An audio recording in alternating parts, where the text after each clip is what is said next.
Струга подитно треба да размислува за обезбедување на дополнителни количини на питка вода, а изворите во шум да се користат исклучиво како златна резерва. Тоа што последен месец конечно се стабилизира матноста на изворот од кој што вода се снабдува цела Струга, не значи дека проблемот со водоснабдувањето е решен. Експертите укажуваат дека доколку не се превземат мерки за санација, прашање на време е кога на Стружани повторно од чешмите ќе им тече кал и ќе се соочат со забрана за користење на водата.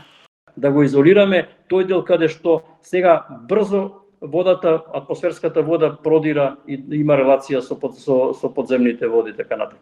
Тие мерки треба подхитно да се направат. Не е едноставно да го исклучите шум кој што во моментов мислам дека повеќе од 70% ги покрива потребите за водоснабдување на Струга.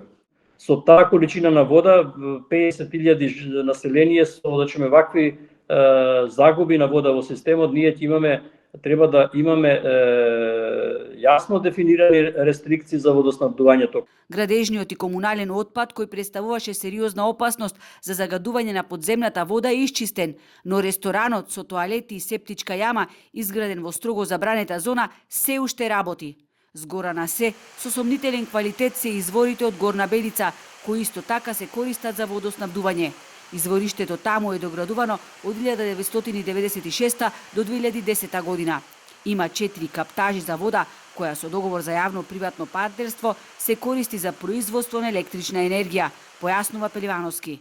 Еден од изворите кој што е дополнително зафатен, кој што е со сомнителен квалитет, според изјавите, меѓутоа и според приложените докази од јавното претпријатие Водовод и канализација Струга.